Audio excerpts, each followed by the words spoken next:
বিজেপির সাংসদ মন্ত্রী ও বিধায়কদের সংবর্ধনা দিল Malda merchants chamber of commerce.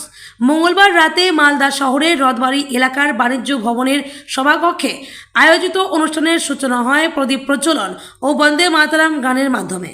অনুষ্ঠানে উপস্থিত ছিলেন উত্তর মালদার সাংসদ খগেন মুর্মু, রাজ্যের প্রতিমন্ত্রী তথা হবিবপুরের বিধায়ক জুয়েল মুর্মু, ইংরেজবাজারের বিধায়ক তথা মুখ্য সচেতক অম্লান ভাদুরী, মানিকচকের বিধায়ক গৌরচন্দ্র মণ্ডল, মালদার বিধায়ক গোপাল চন্দ্র সাহা, বৈষ্ণবনগরের বিধায়ক রাজু কর্মকার, গাজলের বিধায়ক Chinmoy Deb Barman, Malda merchants chamber of কমার্সের সভাপতি অসিত কুমার সাহা, সম্পাদক উত্তম বসাক, কোষাধ্যক্ষ বিমল চন্দ্র দাস সহ অন্যান্য ব্যবসায়ীরা।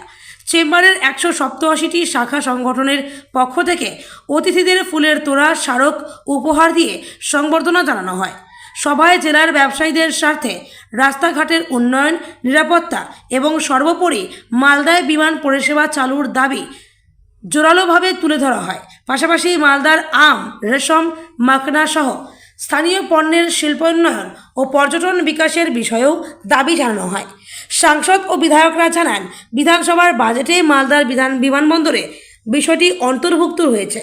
প্রথম পর্যায়ে ছোট বিমান পরিষেবা চালুর উদ্যোগ নেওয়া হয়েছে এবং ভবিষ্যতে মালদা, উত্তর ও দক্ষিণ দিনাজপুর এবং মুর্শিদাবাদকে কেন্দ্র করে আন্তর্জাতিক বিমানবন্দর স্থাপনের প্রস্তাব কেন্দ্রের কাছে পাঠানো হয়েছে।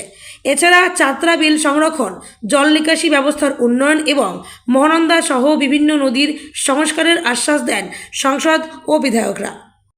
আজকে আমাদের নতুন গভর্নমেন্ট আসার পর যে বিধায়কদের 6 জন বিধায়ক, তার মধ্যে বিধায়কের মধ্যে একজন মন্ত্রী আছেন, একজন চিফ হুইপ আছেন, ওনার ভাদুরী মশাই chief whip government of West Bengal, এবং মন্ত্রী আছেন Jewel Murmu government of West Bengal, এবং গভর্নমেন্ট অফ ইন্ডিয়ার একজন সাংসদ আছেন উনি খগেন মুর্মু।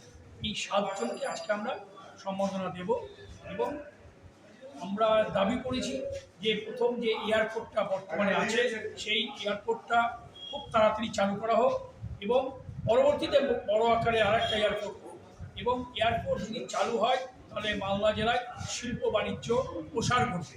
কারণ মালদা একটা আমের একটা বৃহৎ জায়গা, কিন্তু আম নিয়ে বিভিন্নভাবে কাজ করার যে সুযোগ আছে, শিল্পের যে সুযোগ আছে, বড় শিল্পপতিরা এই এয়ারপোর্ট না থাকার জন্য আসতে চায় না। তাই আমাদের বড় দাবি এটাই আছে সবথেকে। এবং আমাদের ট্রাক স্ট্যান্ড, যে ট্রাক স্ট্যান্ডের জন্য জায়গা রেগুলেটেড মার্কেট অলরেডি দিয়েছে এবং ফান্ডও রেডি আছে, পুরনো গভর্নমেন্ট চলে যাওয়ার পর সেইটা ডিস্ট্রিক্ট ম্যাজিস্ট্রেটের মাধ্যমে উনি চেয়ারম্যান আরএমসিসি, তার মাধ্যমে এবং মন্ত্রিসভার মাধ্যমে যদি কোনো দরকার হয় ইমিডিয়েট ট্রাক স্ট্যান্ডটা চালু, পরবর্তীতে যদি আরও বড় করতে হয় সে জায়গা খোঁজা হবে, কিন্তু দীর্ঘদিন আর দেরি করা যাবে না। আমরা সেই দাবি করেছি। আমরা দাবি করেছি যে বিভিন্ন যে ফুটপাথ ব্যবসায়ীরা আছে তাদেরকে যেন একটু বিভিন্নভাবে জায়গা সরিয়ে তাদের ব্যবসায় যেন করার সুযোগ দেওয়া হয়। কারণ হাজার হাজার ব্যবসায়ী তারা বেকার হয়ে গেলে মালদার যে অর্থনৈতিক অবস্থা তাতে ওনারা বিপদে পড়বে।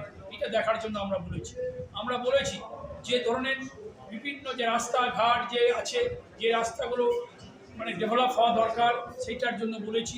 আমরা কুশিয়ার স্টেট ব্যাংক, যেটা গত কিছুদিন আগেই চেয়ারম্যান এসেছিলেন বলবীর সিং মহাশয়, এবং তার সামনেই মাননীয় স্টেট ব্যাংক এগিয়ে এসেছিলেন করার জন্য, সেটা আমরা এমপিকে বলেছি এই ব্যাপারটা করার জন্য।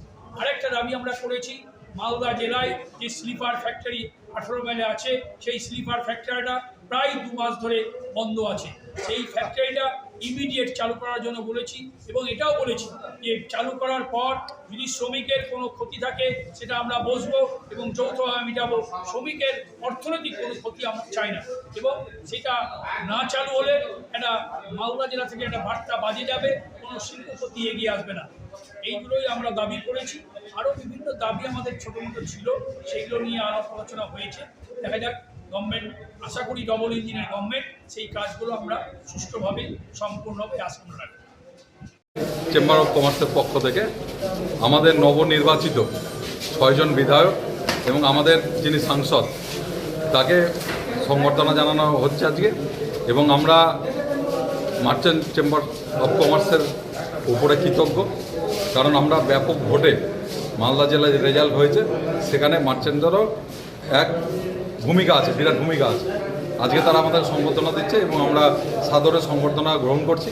তাদের বিভিন্ন সমস্যা আছে, সেই সমস্যাগুলো আমরা বিবেচনা করে সেগুলো সমাধানের চেষ্টা করি।